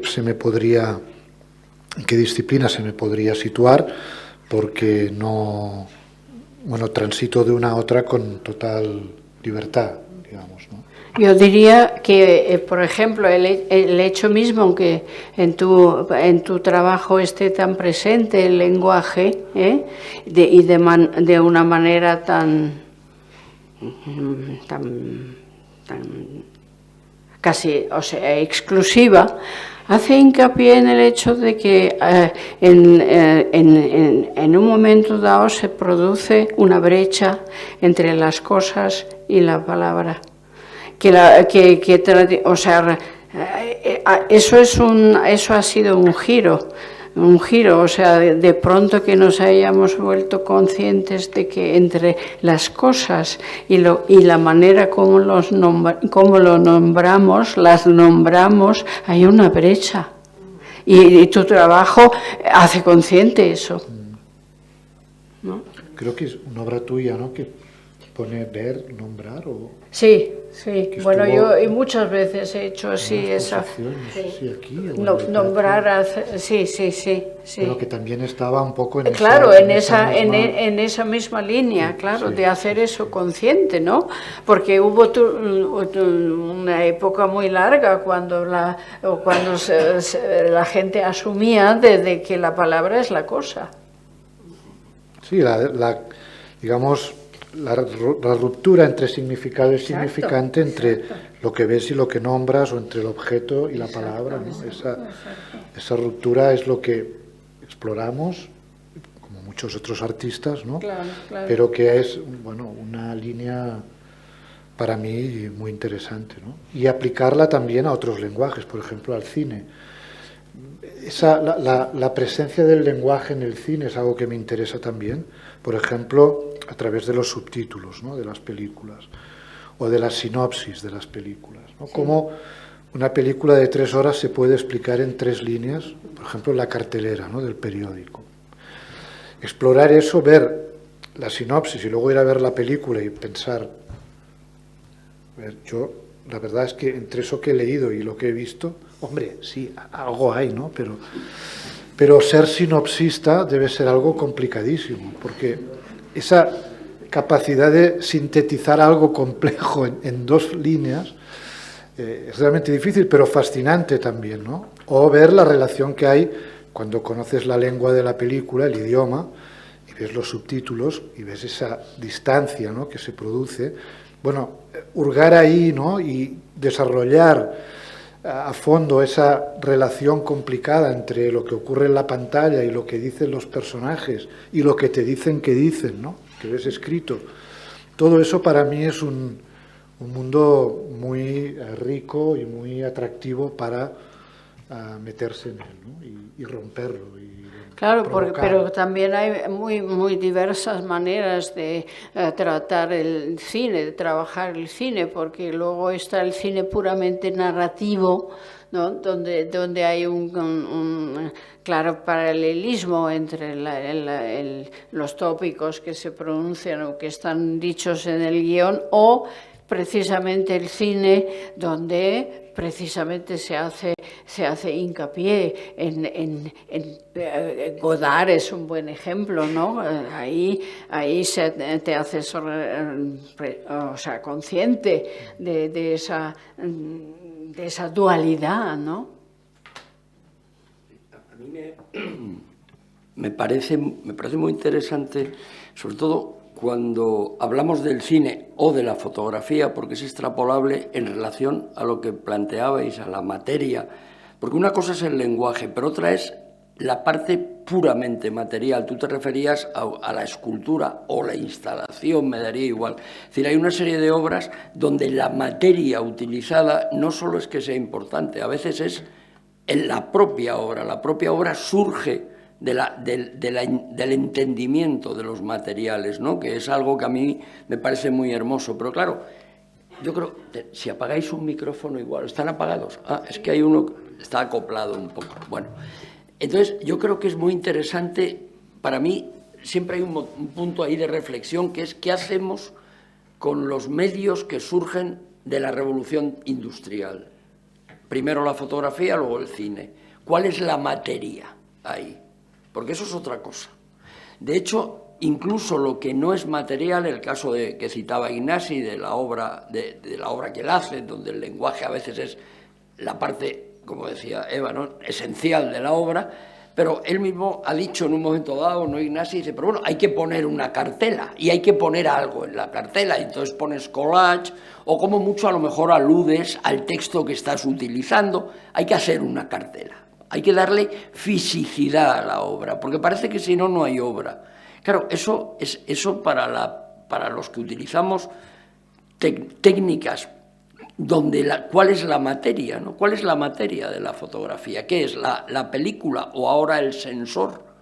A mí me ocurrió, pensando en esto de las cartelas, me ha ocurrido más veces, pero una vez de manera muy especial, con una persona muy querida, que no viene al caso, de una revista de arte que me pidió unas fotografías mías para reproducirlas. Y entonces, claro, con su mentalidad, oye, al pasarme las cartelas, ella ya usó ese término, esta persona, se te ha olvidado ponerme el formato. Yo nunca pongo el formato, porque la fotografía no tiene un formato único. Entonces yo le dije, ahora sí, hay fotógrafos que trabajan la fotografía desde un lenguaje mucho más cercano al ámbito de la galería o del museo, que ellos le dan un formato. Bien, es verdad que cuando luego quieren le dan otro, porque esa es la grandeza de esta tecnología, que tú... Entonces, ya cuando me presionaba, no, pero es que hay que poner un formato, igual que se pone las Meninas de Velázquez 3×4 no sé cuántos, o yo qué sé, cualquier obra, hay que darle una materia y un formato. Enseguida te piden sobre qué está hecha la copia. Digo, no, es que lo que yo te he enviado a ti es un documento digital. ¿Para qué te voy a poner una impresión en Inject no sé qué si yo no te he enviado un documento digital? Bueno, entonces ya en un momento dado, cuando me apretó mucho con el formato, le dije, bueno, pues de acuerdo, pon 24×36 milímetros. Claro, y de repente lo anota y dice, pero ¿cómo van a ser milímetros? Digo, claro, es el formato del negativo, es el único formato objetivo. Es que siempre estás igual. Bueno, es que a lo mejor intentamos aplicar a ciertos lenguajes. ¿Para qué? Para dotarlos de una pátina, de la famosa pátina, ¿no?, de Laura, que diría Wittgenstein, ¿no?, perdón, Benjamin, en esa distinción que hacía muy hermosa entre la huella y el aura, ¿no? Parece que si no hay aura, no hay arte. Y a mí me interesa mucho la idea de la huella, porque como él decía, dice, el aura es aquello que nos hace sentir lejano algo cercano, y la huella es lo que nos hace sentir cercano algo lejano. Yo tengo la sensación de que en fotografía, al menos yo y otros y otras, trabajamos mucho con la idea de huella, sabiéndolo o sin saberlo. Entonces, claro, esa idea de la necesidad de la materialidad para que haya obra. En cambio, a nadie se le ocurre, de ahí mi interés en relacionar, entre otros motivos, la literatura con la fotografía, a nadie se le ocurre, a un poeta, cuando te manda una cita, te pone el título de su libro y el año, que es más o menos lo que hago yo cuando envío una obra mía, una fotografía. Normalmente yo uso como texto, como título, el lugar donde fue tomada y el año. Imagínate que vas a publicar una reseña de un poeta y le dices, oye, ¿y el formato del libro? Dices, pero ¿cuál te doy? ¿El de la edición de bolsillo, el de la edición de lujo o el del ebook? Es que es una bobada, no cambia nada. Pero, sin embargo, todo lo que tiene que ver con estos otros lenguajes que no son lenguajes, o llamémoslo como queramos, enseguida le exigimos esa fisicidad para ser verdad. Pero ¿y si no la tienen? ¿Y si el cine no la tiene? ¿Qué más nos da el metraje? El metraje de una película es una nota técnica que solo le interesa a los exhibidores para saber cuántos rollos, bueno, ahora con el digital ni siquiera, nadie le importa. O esto está tomado en Ektachrome, o perdone, si es cine en Technicolor o en Agfacolor. ¿Qué más da? Eso no es un elemento relevante. Ahora, en una escultura, como muy bien ha dicho María, es muy relevante que sea madera o sea mármol o... Adelante, Ignacio. Muy interesante esto que dices del tamaño de la fotografía, porque es un tema que me ha obsesionado mucho. O sea, ¿qué tamaño debe tener una fotografía? Eso, pues, o sea, pero es que me lo pregunto yo cuando hago una fotografía o tengo que ampliarla. Entonces, claro, poco a poco pues me he ido limitando a hacer fotografías que puedo ampliar al tamaño real de la cosa fotografiada. Es un concepto. O sea, ¿qué tamaño es? Pues el tamaño de lo fotografiado. Escala 1:1. Nunca fotografíes barcos. No, claro, no puedo. No puedo, a no ser que el papel... Bueno, sería algo interesante, ¿no? Pero Disponiendo de espacio. Tú dirás, bueno, eso es tratar la fotografía desde un lado quizá anecdótico, no lo sé. Pero es que es verdad, o sea, ¿cómo se decide cómo amplías una fotografía, ¿no? Entonces, para mí, una solución era esa, ampliarlo al tamaño real y limitarme a hacer la fotografía que puedo abordar a esa escala. Bueno, es una idea, ¿no? ¿Sabes qué ocurre? Sí, a mí me encanta, me parece, o sea, al menos tienes una respuesta bastante sólida. Por ejemplo, la fotografía que está aquí es del tamaño del libro. Claro, sí, bueno, efectivamente. O sea, por ejemplo, ¿no? Sí, es una idea, pero bueno, digamos, los que tendemos a fotografiar cosas muy variopintas y no conceptualizamos de esa manera, digamos, el trabajo, me parece genial, pero digo, por seguir la conversación, claro, siempre te enfrentas con estos nuevos lenguajes a problemas que tienen que ver no tienen que ver tanto para mí con la esencia del arte como con la historia del arte, que son dos cosas distintas. Pasa que a veces lo histórico tendemos a pensar que es lo esencial, ¿no? por poner otro ejemplo también un poco provocador y muy anecdótico, es el tema de las series. Por ejemplo, todos los fotógrafos hacen series, no todos, algunos no hacemos, lo cual nos cierra automáticamente la puerta de la mayoría de las galerías. No, pero es que tienen, digo, pero ¿por qué voy a hacer series? Sí, pero todavía no habéis leído, volviendo a Benjamin, lo de la reproductibilidad técnica, todavía hay que, claro, porque si no hay serie no hay aura en el fondo. No, es un tema de mercado. Porque si tú dices que solo hay 5, puedes cobrar más. Series dices el número de ejemplares. Sí, seriar, efectivamente, seriar o numerar la tirada, hacer tiradas, numeradas y firmadas. Yo firmadas sí, numeradas no, porque todo eso surgió del mundo del grabado y tiene una explicación incluso técnica, porque la plancha se degradaba, en fin, vosotros sabéis de eso más que yo. Pero una vez que vamos a la fotografía, y no digamos con la fotografía, porque todavía con la fotografía química, si tú ampliabas en la ampliadora, era muy difícil hacer 2 copias absolutamente. Un buen técnico las hacía, pero era muy difícil, absolutamente idénticas. Pero hoy tú envías un documento digital a un buen laboratorio con unos plotters bien calibrados y salen millones de copias idénticas. Entonces, ¿qué sentido tiene numerar? Es un tema de mercado, pero estamos yendo contra la esencia de ese lenguaje. Si ese lenguaje nos puede aportar algo, no será por la vía de copiar este tipo de limitaciones o de características, ni siquiera limitaciones propias, ¿no?, de otros lenguajes. Hola y gracias por todo lo que habéis comentado. Empezaba un poco mi introducción a la pregunta para también intentar explicarme yo y ganar un poco de tiempo y bajar mis nervios por el micrófono, comentando que venía aquí un poco la expectativa o con casi la necesidad de que alguien me explicase o me dijese cuando una pieza que yo estoy haciendo o acabando ya está realizada y puedo compartirla con el resto, pues, de la humanidad, ¿no? ¿Cuándo era ese momento? Y entonces, cogiendo una frase de Ignasi, que era el arte como paraguas al artista, a su obra, a la creación, digamos que me quedo un pelín con sensación de, que estoy de acuerdo, balones fuera, ¿no? Es como yo, decía Eva, pongo la mesa y los demás que hagan el resto. Yo coloco el mundo que haga el resto. Y entonces yo estoy de acuerdo, y en efecto el arte o cualquier pieza tiene ese al menos un feedback directo de yo coloco esto o se coloca en impersonal, alguien lo ve, lo siente, lo procesa, lo reproduce también a su manera. Estoy de acuerdo en este proceso, evidentemente, porque es que es así, pero igualmente siempre hay un momento en el cual yo envío este libro a la editorial o este museo recibe esta pieza o la solicita, tampoco sé bien cómo funciona, pero si hay un punto y aparte, digamos, o un fin de capítulo. Y mi pregunta es ahí, sin utilizar el arte como paraguas, ni las citas de otros autores como paraguas todavía mayor, cuando tú sí sientes, o cuando se te exige, y quien lo exige en el caso de que así sea, que la pieza ya esté para que los demás sigan con ese camino, con ese proceso.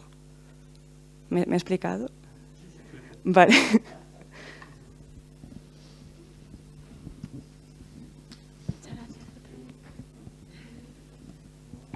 A ver, yo creo que esto que planteas es muy complicado de definir, sobre todo porque cada uno te daría una respuesta, ¿no? Creo yo, no sé, que no haya una respuesta válida para todo el mundo de cuando una obra está terminada y ya lista para salir al exterior, ¿no? En mi caso, a ver, te diré que yo trabajo de una manera bastante racional, es decir, cuando hago una obra es que ya sé muy bien, o bastante bien, cómo va a ser, y durante el proceso entre la idea y la realización hay muy pocos cambios, porque trabajo antes mentalmente y la obra es el resultado de esa reflexión. Entonces, está cuando la tengo clara en la cabeza, digamos, ¿no? Cuando creo que algo está suficientemente elaborado, yo mismo entiendo que eso aporta algo a mí en primer lugar y quizá a alguien más, pues la saco, ¿no?, al mundo, digamos, ¿no?, a una exposición, depende, pues puede ser una galería, un museo, depende de la circunstancia o para qué estás haciendo eso. Pero el proceso es un planteamiento previo que genera posteriormente la materialización, que puedo hacer yo o no. Es decir, muchas veces la materialización se hace por otros, en un laboratorio, en un carpintero, no sé, depende, ¿no? Y no la hago yo, materialmente. Pero en mi caso es así. Y entonces planteo.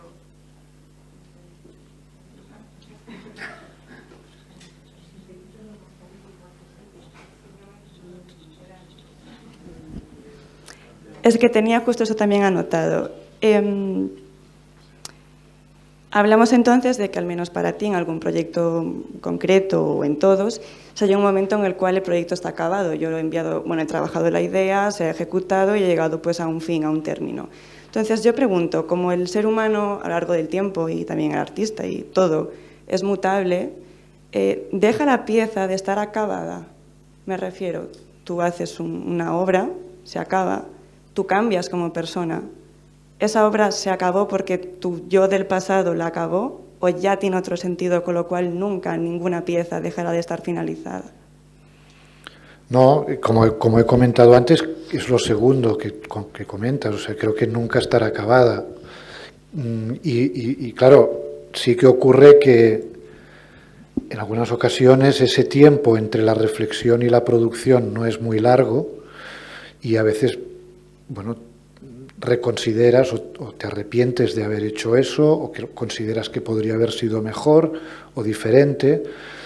Realmente pocas veces llegas a una solución satisfactoria del todo, casi nunca, diría. Pero, claro, a la vez eso puede ser el motor que te impulsa a continuar probando, ¿no?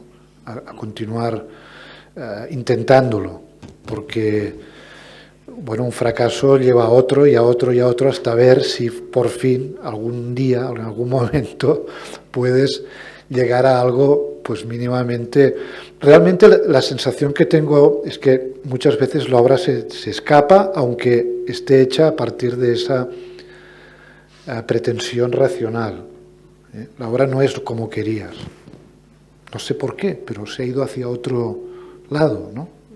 Porque cuando la ves no es la imagen que tenías en la cabeza, porque el que la ha hecho ha intervenido de alguna manera, pero una de mis luchas es conseguir o intentar conseguir que esa distancia sea la más corta posible, reducirla, y es muy complicado.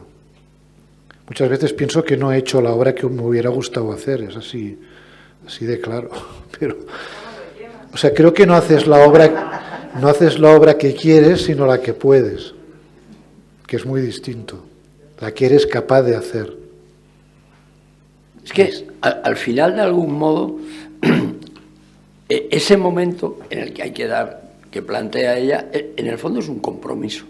Es un compromiso contigo mismo y con la propia realidad. Dices, pues ya, o a veces es la realidad, la que en mi caso, yo no acabaría nunca nada si no comiera de eso.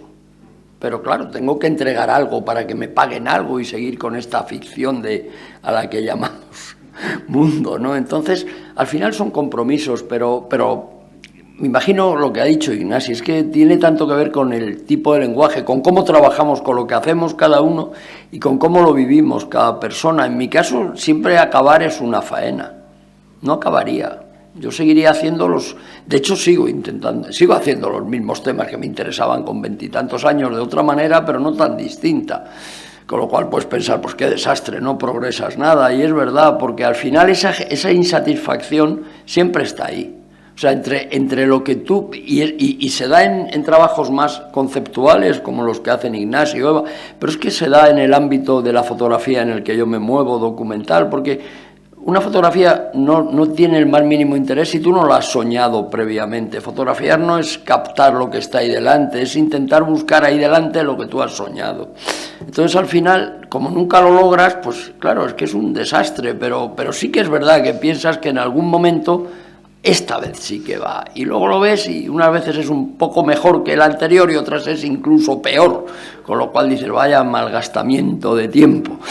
Pero es que es así, es devanar la madeja del tiempo, no hay no tiene sentido plantearlo de otra manera. Al final es la propia realidad la que te va obligando a sacar cosas, irlas mostrando, irlas sacando adelante, pero nunca es fruto de un proceso de satisfacción en el que tú dices, ya, como cuando comes algo, ya estoy satisfecho. No, dices, bueno, pues hasta aquí ahora voy a probar por esto otro, y sobre todo porque hay una sociedad en la que te mueves y si vives de estas cosas, pues te exige en un momento dado terminar y entregar las cosas. Hace poco estuve trabajando, fue un momento para mí precioso, fotografiando en el Museo de Escultura. Por generosidad de María me pude tirar todo un día encerrado con esas esculturas yo solo, no me molestaron ni los vigilantes, que son encantadores, se ve que me veían inofensivo, y además les pedí que me dejaran el museo a oscuras, con lo cual debieron pensar que estaba absolutamente loco, pero fue un momento muy maravilloso que te vaya anocheciendo en las salas. Bueno, si a mí me dijeran, mira, ya te vamos a pagar el resto de tu vida para que vengas todos los lunes al Museo de Escultura de Valladolid a hacer eso, ¿dónde hay que firmar? Pero claro, solo tengo que acabar y entregarlo, forma parte de un encargo que hay que... Al final es mucho más prosaico y mucho más hermoso a la vez, ¿no? Pero mucho más prosaico, hay que acabar, pero como todo en la vida, pero con la seguridad de que es el momento en absoluto, por lo menos por mi parte en absoluto.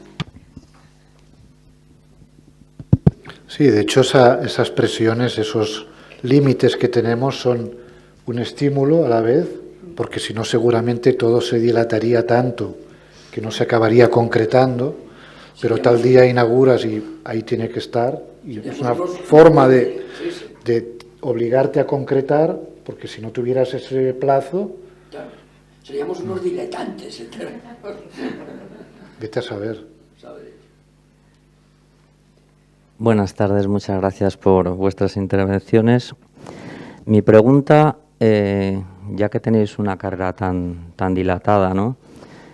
Va un poco por las nuevas tecnologías, el arte contemporáneo, las fotografías que vienen, y ahora mismo se está empezando a hablar del metaverso, se está empezando a hablar de las NFTs, se está hablando de los museos virtuales, de esas fotografías que van a ser unos JPGs, que simplemente les vas a hacer un seguimiento y los vas a encriptar de una manera que se sepa que es tu fotografía la que pagas, aunque se pueda reproducir las veces que quieras.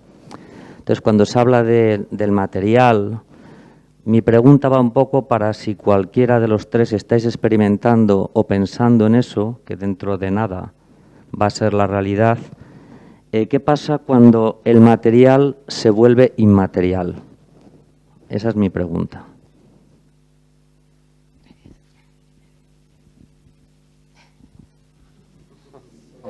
A mí personalmente me interesa seguirlo, me interesa estar lo más actualizado posible, conocer todo lo que esas nuevas tecnologías ofrecen y más o menos seguir su recorrido, ¿no? ¿Qué pasa con eso?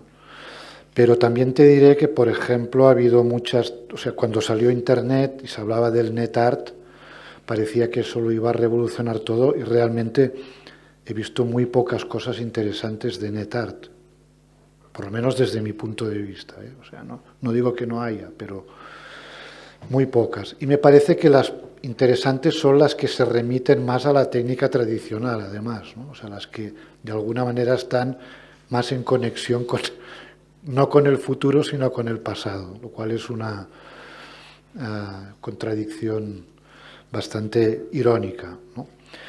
¿Qué va a pasar con esto? No lo sé.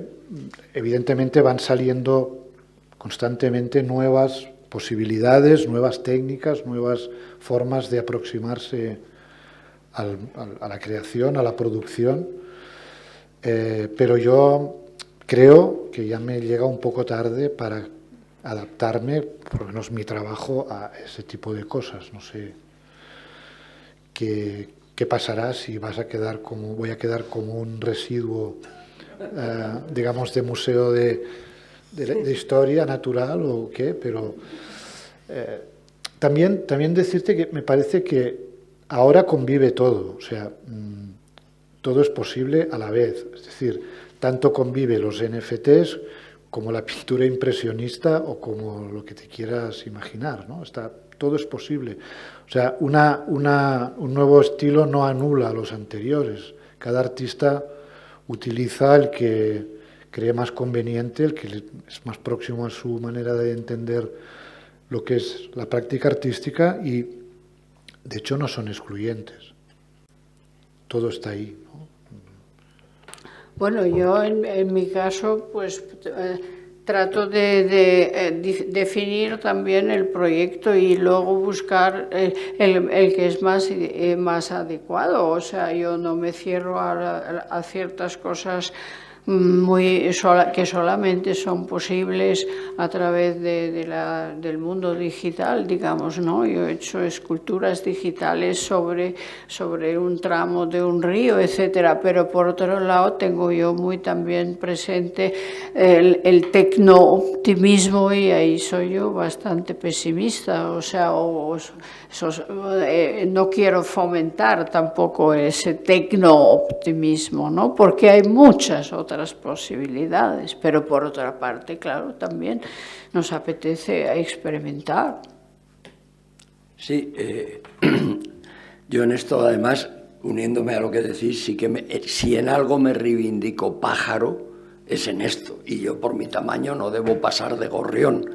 O sea, cada pájaro tiene su especialidad y su manera de volar, y entonces yo sé lo que a mí me interesa, no voy a caer, pero no porque no me parezca que pueda haber ahí cosas interesantes, por supuesto que sí, yo a las cosas que me han interesado de la tecnología digital las he abrazado sin ningún complejo, pero las he intentado en la medida de mis capacidades llevarlas a mi terreno. Yo, de entrada, como muy bien dice Eva, yo tengo mucha precaución con todo lo que me venden como el futuro, si los que me lo venden casualmente son los que lo fabrican. Porque, hombre, ya tenemos una edad, ¿no? Tendríamos que empezar a cuestionarnos porque el señor que está desarrollando y dispuesto a ganar miles de millones con el metaverso nos dice que el futuro es el metaverso. Claro, los fabricantes de coches también dicen que el futuro es el motor de explosión, pero se está acabando la cuerda. Entonces, bueno, al final el futuro es muy complicado porque los humanos ya se ha demostrado suficientemente que lo único que predecimos bien es el pasado. Pero con el futuro tenemos siempre, me gusta citar a un buen amigo y un teórico muy respetable en el ámbito de la fotografía y del arte y de la imagen en general, que es Joan Fontcuberta, ¿no? Que él mismo, de manera muy crítica, con esa ironía que le caracteriza, siempre dice: qué barbaridad, yo que fui el que predije que introducir la cámara en el teléfono móvil fracasaría absolutamente y eso no tenía ningún futuro. Dice, es como para que ya no dijera nunca nada más en mi vida, ¿no? Claro, lo que le engrandece es cómo lo dice y que se ría, pero es que es un poco, cada uno va a encontrar su camino. Yo últimamente estoy teniendo, por distintos motivos, mucho contacto con gente muy joven, en periodo de formación en el ámbito de la fotografía. Es fantástico ver la vuelta de los jóvenes a la fotografía química. Yo soy mucho más moderno que ellos. Yo, si ahora me obligan a volver a la fotografía química, me da algo. Y en cambio ellos se vuelven a fascinar viendo aparecer una imagen de sales de plata en una cubeta de revelador. Es maravilloso. Yo estoy con Ignasi, todo convive. Todo. ¿Quién me iba a decir a mí que mi hijo me iba a volver a regalar vinilos de música clásica? Que yo nunca dejé de usar, pero otros amigos me consideraban un troglodita y ahora ellos se compran equipos de sonido de válvulas como locos porque eso es lo moderno. Yo, como no vendí el mío, no me lo tengo que comprar. Yo qué sé, no, tengamos mucho cuidado y sobre todo seamos muy críticos con quienes nos venden el futuro, porque si los que nos venden el futuro son los que llevan el beneficio de la venta, hombre, deberíamos plantarles algún día un poquito cara, ¿no? No quiero yo ponerme ahora revolucionario, ¿eh? Una última pregunta, si os parece, y cerramos la sesión. ¿Y allí? Sí.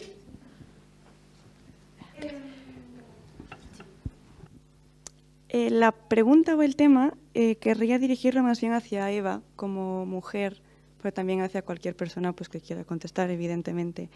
Volviendo un pelín al punto en el cual cuando la pieza está acabada o cuando no, cuando sientes que lo está o no. Vale, perdón, es que me escucho tan alto que me sorprendo a mí misma. decía que mi pregunta o el tema más bien querría pues comentarlo contigo como mujer, ¿no? De mujer a mujer o a cualquiera que quisiera intervenir, pero que retomando el punto de cuándo la pieza está acabada o no, cuando uno considera que lo está o no, el plazo de entrega, etcétera, la carencia que ahí surge por todo lo que querrías haber hecho y no fuiste capaz o no se pudo. Apunté una frase que entendí de tu discurso o que yo proyecté en tu discurso, que era lo que yo diría ahora no me interesa en absoluto, porque viene condicionado por todo lo que me han dicho que soy o que puedo llegar a ser. Entonces, mi pregunta o el tema es, en esas carencias que tú, que cualquiera de nosotros detectamos en la pieza que ya he hecho, ¿cuánto, a nivel porcentual, por ejemplo, en esa carencia hay de lo que realmente yo creo que a mí, o sea, que yo no he sido capaz de explicar, y cuánto hay de lo que creo que el mundo me ha exigido que yo explique y no he sido capaz? Vaya, de cara a tu trabajo futuro, ¿cuánto puedes explorar en ti y cuándo tiene que darte igual porque no es tu tema de exploración? Eso, o sea, yo la frase que decía en los 70, lo que yo podría tener que decir no me interesa en absoluto. Entonces, y yo luego decía, bueno, pues ahí no había fracaso posible. Si yo me pongo un lienzo y lo pliego y lo meto en parafina y punto, ahí no hay fracaso, ahí no hay nada mío, no hay fracaso posible, ¿no? De eso iba la cosa. O sea, ahí no hay nada precisamente de lo que iba, es no poner nada mío en eso. Porque no estaba de acuerdo con el modelo de individuo, ¿no? No sé si me he explicado. Bueno, no sé si ya lo he entendido, pero...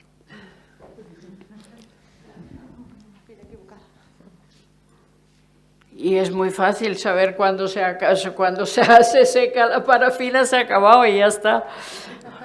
O sea,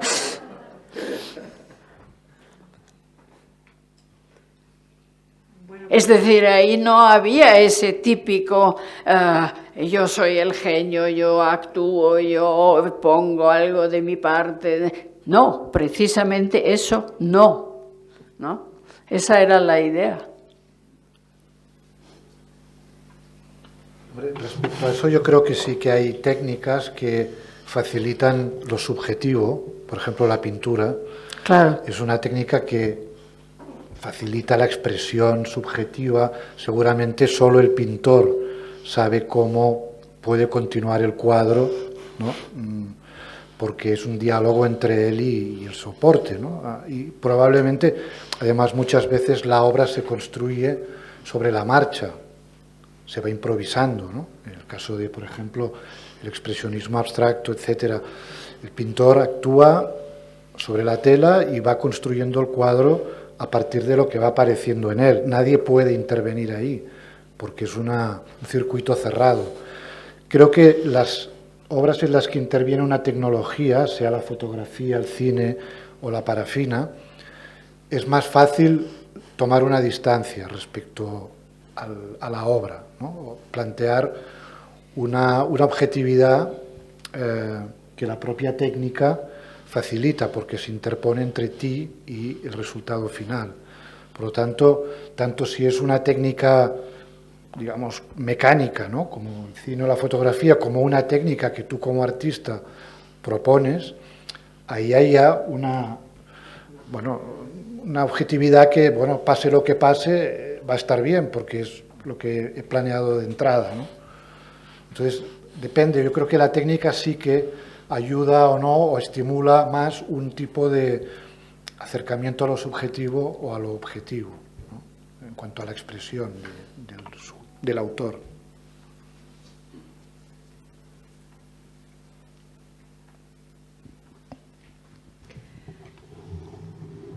Bueno, pues estaríamos más tiempo, yo creo, oyéndoles a los tres, pero de momento cerramos la sesión, les invitamos a volver cuando quieran y a seguir debatiendo sobre todo lo que ha surgido. Que afortunadamente tenemos una grabación y podremos volver sobre las cosas que se han dicho, que han sido muy... No. Pues muchísimas gracias a todos. Buenas tardes.